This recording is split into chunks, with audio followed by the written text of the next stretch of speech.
नमस्कार, मैं हूं पीएस त्रिपाठी और आप देख रहे हैं हमारा विशेष कार्यक्रम सितारे हमारे। आप सभी दर्शकों का स्वागत है। आज हम रक्षाबंधन में खास ये कार्यक्रम आपका लेकर आए हैं। रक्षाबंधन के संयोग से संकट की निवृत्ति होगी, क्योंकि 29 साल बाद ये विशेष मुहूर्त रक्षाबंधन में आ रहा है और रक्षाबंधन में आप अच्छे तरीके से इस त्यौहार को मना पाएंगे। रक्षाबंधन का त्यौहार सभी भाई बहनों को बड़ी ही बेसब्री से इंतज़ार रहता है और जाहिर है कि ये दिन बहनों का होता है और भाइयों की किस्मत की चाबी बहन के पास होती है और बहन का स्वाभिमान भाइयों के पास। जी हाँ, आज के दिन अगर बहनें भाई के लिए कोई उपाय करें तो निश्चित तौर पर उन उपायों से भाई को फ़ायदा होता है। और अगर भाई ने जीवन में या बहन के जीवन में कोई कष्ट हो तो कुछ आसान उपायों से ये दूर किए जा सकते हैं।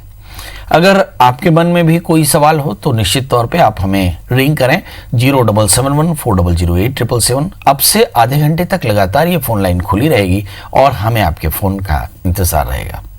कॉल करने से पहले आप टीवी की आवाज़ बंद कर दें। तो चलिए कार्यक्रम की शुरुआत करते हैं और देखते हैं रक्षाबंधन का ये विशेष पर्व।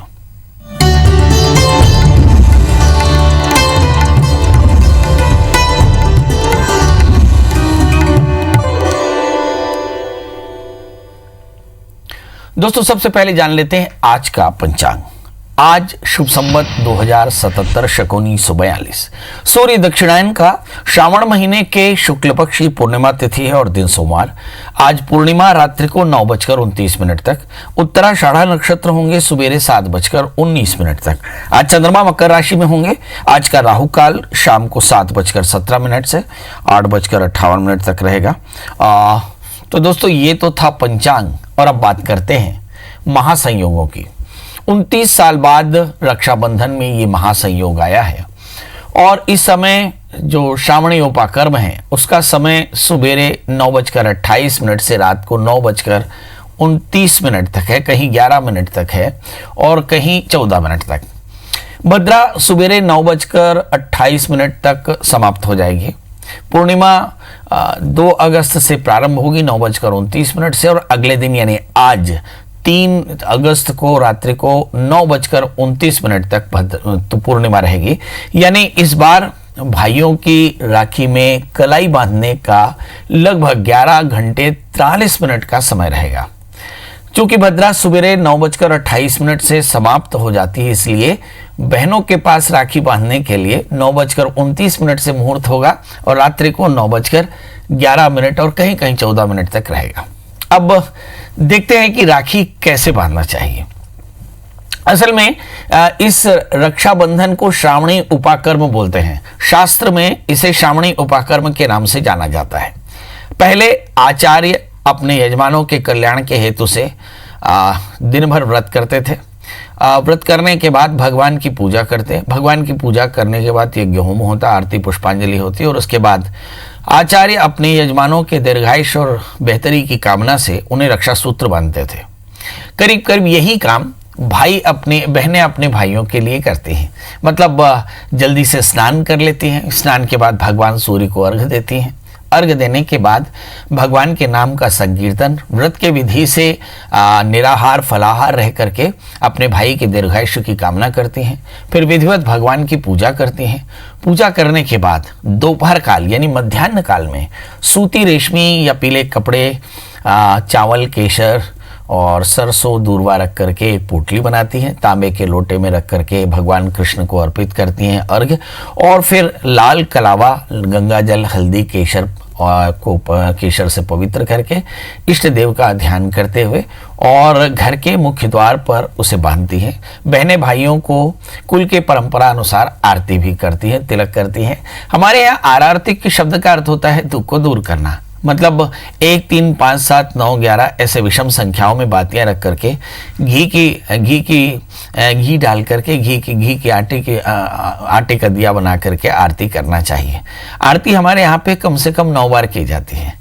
3 बार आरती क्लॉकवाइज चेहरे से, फिर 3 बार नाभि के स्थान से और फिर 3 बार गहरी पूरे शरीर से आरती की जाती है। इसे आरती की कहते हैं। आरती करने से सभी प्रकार के कष्टों की निवृत्ति होती है।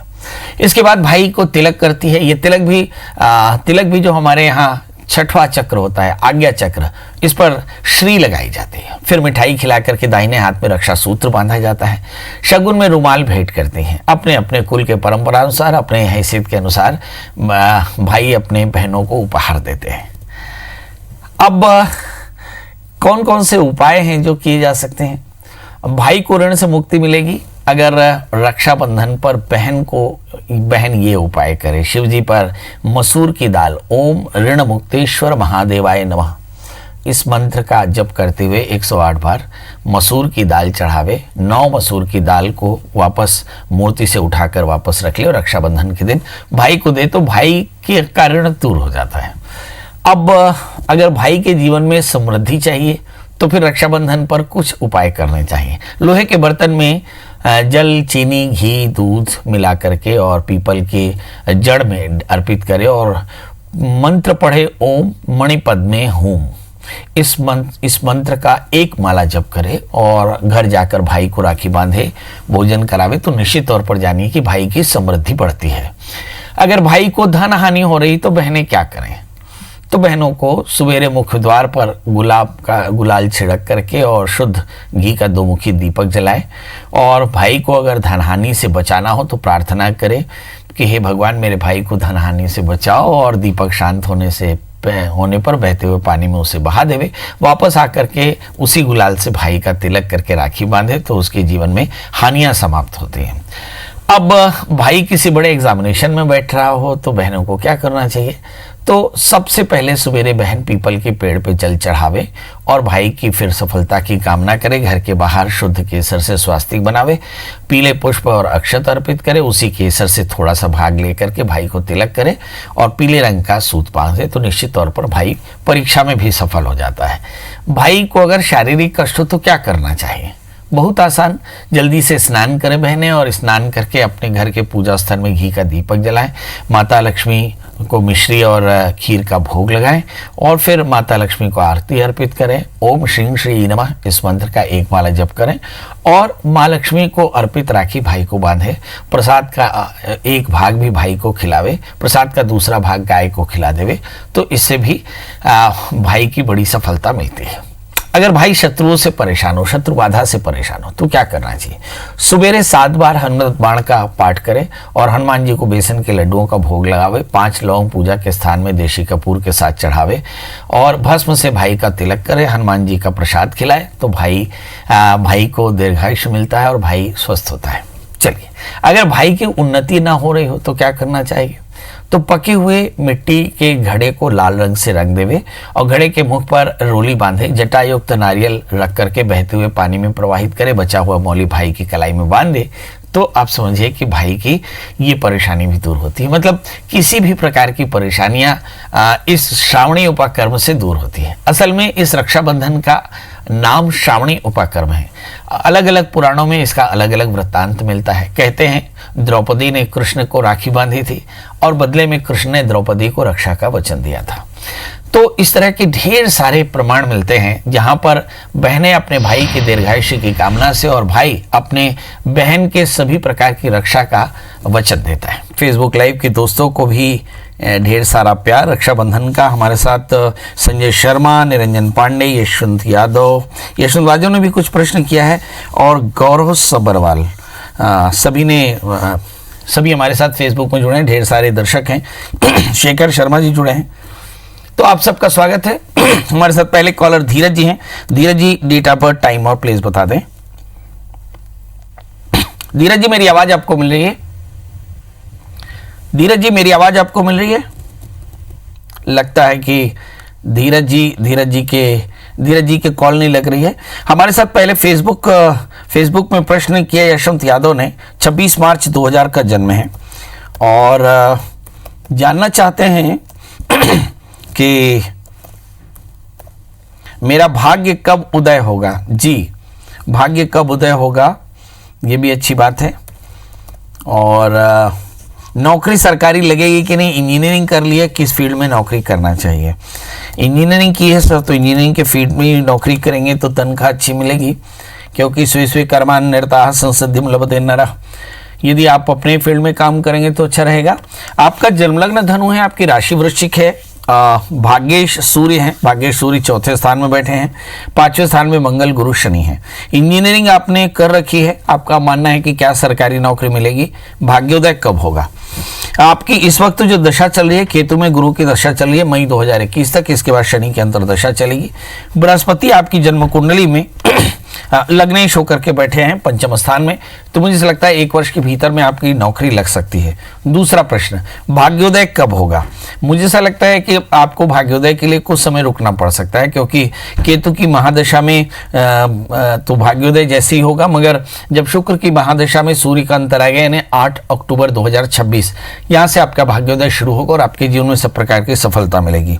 एक तीसरा प्रश्न जो आपने नहीं किया, मुझे ऐसा लगता है कर लेना चाहिए, 8वें स्थान में राहु है, आपके जीवन में संघर्ष बहुत ज्यादा है, उसके लिए मेंटली प्रिपेयर रहिए। क्या करना चाहिए, ऐसे जातक को चाहिए कि वो नित्य दत्तात्रेय कवच का पाठ करें, क्योंकि अष्टम स्थान में राहु के कारण थोड़ी परेशानी हो सकती है। अष्टमेश 12वें स्थान में है, आपको प्रदेश जाकर या विदेश जाकर के घर बसाना है, ये ऐसा जाने रहिए, इसलिए कहीं प्रदेश में जाकर के प्रयास करेंगे तो सफलता मिलेगी। इसके अलावा एक 4 कैरेट का टोपाज और एक 4 कैरेट का माणिक्य पहनेगा तो आपको फायदा होगा। जी, हमारे साथ गौरव सबरवाल, शेखर शर्मा, अनिल मिश्रा, प्रदीप ठाकुर, इसके अलावा रंजीत भोसले, बसंत शर्मा, उमेश सिंह ठाकुर और शैलेश ठाकुर। रंजीत भोसले लिखते हैं कि रक्षाबंधन पर ढेर सारी बधाइयाँ। जी, रंजीत भोसले जी की तरफ से भी बहुत सारी बधाइयाँ और आईबीसी की तरफ से रंजीत भोसले जी को भी ढेर सारी बधाइयाँ। अमितेश द्विवेदी सादर प्रणाम लिखते हैं, अमितेश द्विवेदी भी जुड़े हैं। तो आप सभी फेसबुक लाइव के दर्शकों को ढेर सारा प्यार। आप भी अपने प्रश्न लिख सकते हैं, बड़ा आसान है इसमें शामिल होना। ibis24.in के फेसबुक लाइव में जाकर के आप अपनी डेट ऑफ बर्थ, टाइम और प्लेस लिखें, सितारे हमारे में अभी ये कार्यक्रम लाइव हो रहा है। तो आज हम चर्चा कर रहे थे कि जो मुहूर्त है इसमें रक्षाबंधन करना चाहिए। रक्षाबंधन श्रावणी उपकर्म है और श्रावणी उपकर्म से भाई या यजमान या जिसको रक्षा बांधी जाती है वह दीर्घायुष होता है, स्वस्थ होता है, समृद्ध होता है और सभी प्रकार के ऐश्वर्य उसे प्राप्त होते हैं। इस दिन क्या करना चाहिए? इस दिन सबसे पहले अपने व्रत के नियमों का पालन करना चाहिए और फिर रक्षा बंधाना चाहिए। प्रतुल, अगले कॉलर हमारे साथ प्रतुल जी जुड़ चुके। प्रतुल जी, आपका बहुत बहुत स्वागत है। बताइए। 1984 जी, एक बार फिर से बताएं। 7/6/1984। 7 जून 1984। समय बता दें। 10:27 मिनट। 10:27 हाँ मिनट। सुबेरे शाम। और जन्म स्थान? डिंडोरी। अच्छा, बताइए क्या जानना चाहते हैं? पंडित जी, शादी नहीं हो पा रही है और इस बार भी हम आपके पास आए थे, तो थोड़ा सा देखिए ना क्या दिक्कत आती है। क्या नहीं हो पा रहा है? एक मिनट। शादी नहीं हो पा रही है मेरी। अच्छा, शादी नहीं हो पा रही। जी जी, चलिए, इसके पहले भी शायद आपका कॉल। जी। और सर, एक जगह ली है मैंने अपने नाम से, उसमें कोई दिक्कत तो नहीं आएगी? चलिए, शादी नहीं हो पा रही है, एक बड़ी परेशानी है। शादी होगी कि नहीं, और शादी होगी तो कैसे होगी? आपका जन्मलग्न मकर है, आपकी जो राशि है वो कन्या, सप्तम स्थान पर शनि की पूर्ण दृष्टि है। मुझे ऐसा लगता है कि शादी होगी जरूर, मगर जब दशम स्थान में शनि हो तो शादी में काफी प्रॉब्लम्स आती हैं। शादी से पहले एक छोटा सा अर्क विवाह शनिवार रविवार को नांदीमुख श्राद्ध के साथ कराना चाहिए, इससे शादी हो जाती है। दूसरा प्रश्न, राहु की महादशा समाप्त होने वाली है नवंबर 2020 के बाद, और शायद इसके बाद आपकी दशाएं बदलेंगी और मुझे ऐसा लगता है कि इस समय शादी और सारी चीजें हो सकती हैं। बृहस्पति हालांकि 12वें स्थान में बैठे हैं, बृहस्पति द्वादशीश होकर के बैठे हैं, तो तनाव थोड़ा सा ज्यादा होगा, मगर शादी और सभी प्रकार की समृद्धि इसी समय मिलेगी। एक तीसरा प्रश्न आपने किया है कि आपने शायद कोई घर लिया है, वो आपके लिए शुभकारी होगा कि निश्चित तौर पर शुभकारी होगा, क्योंकि राहु की महादशा समाप्त होने वाली है, मंगल के अंतर्दशा में आप घर लिए तो ये आपके लिए बेहद शुभकारी होगा। अब सवाल यह है कि कुछ और अच्छा हो जाए, इसके लिए क्या करना चाहिए? एक 4 कैरेट का जामुनिया सेंटर फिंगर में पहने और एक 4 कैरेट का ऑनेक्स कनिष्ठिका में पहने तो आपके लिए फायदेमंद रहेगा। जी, गोपाल जी जुड़ चुके हैं। गोपाल जी, आपका बहुत बहुत स्वागत है। बताइए क्या जानना चाहते हैं? पंडित जी नमस्कार। जी नमस्कार। पंडित जी, मैं आपसे पिछली बार मैंने फोन लगाया था तो आपसे बात हुई थी, तो आपने बोला था गुरुवार के रोज व्रत रखिए। आप अपनी डेट ऑफ बर्थ बताइए, टीवी की आवाज बंद कर दीजिए, मुझे ऐसा लग रहा है कि आप टीवी से सुन करके मुझसे चर्चा कर रहे हैं। जी नहीं सर, वो बंद कर दीजिए जी। बताइए डेट ऑफ बर्थ, टाइम और प्लेस बताइए, फिर मैं आपकी बात भी सुनता रहूंगा। 1/8/1978 और समय बता दीजिए।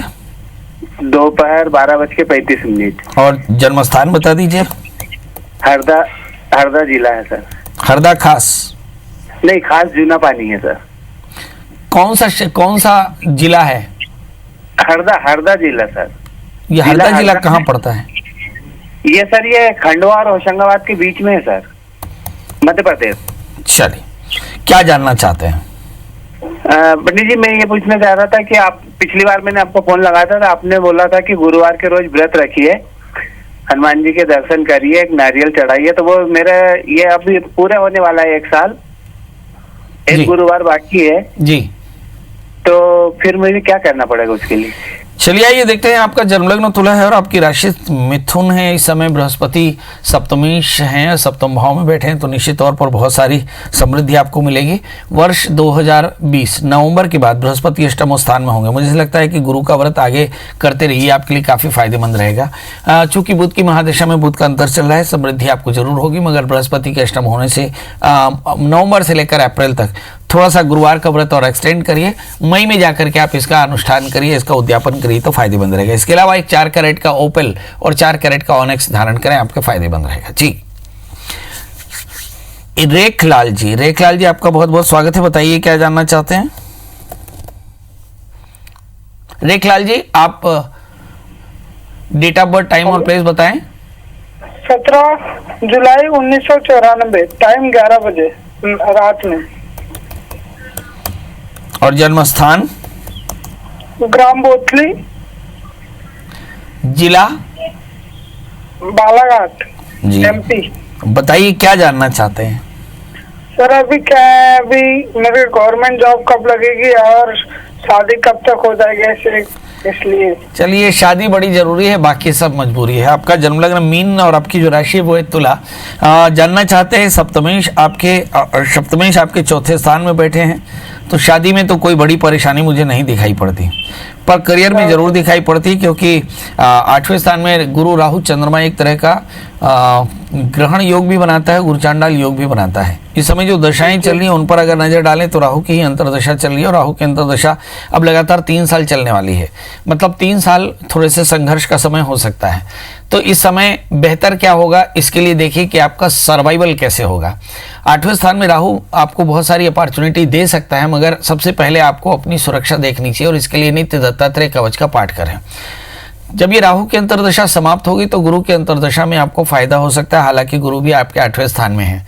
मगर कुल मिलाकर के कहानी ये बनती है कि इस समय बहुत हार्डवर्क करना होगा तो आपको शासकीय नौकरी मिलेगी, अच्छी नौकरी मिलेगी और करियर भी अच्छा होगा। वरना 8वें स्थान के गुरु चंद्रमा और बृहस्पति काफ़ी संघर्ष दे सकते हैं। इसके लिए नित्य दत्तात्रेय कवच का पाठ करना, एक 4 कैरेट का एक अच्छा सा स्टोन मैं आपको बताता हूँ, 4 कैरेट का टोपाज, एक 4 कैरेट का अच्छा सा मूंगा, ये दोनों धारण करें और मंगल का व्रत करें, नमक तेल का त्याग करें, मंगल यंत्र की पूजा करें, मंगल स्तोत्र का पाठ करें तो फायदा होगा जी। तो अब आपसे विदा लेने का समय है। हम अपने फेसबुक लाइव के दोस्तों से भी विदा लेते हैं, इस वादे के साथ कि कल हम फिर मिलेंगे ढेर सारी नई जानकारी के साथ। तब तक मुझे दीजिए इजाजत। नमस्कार।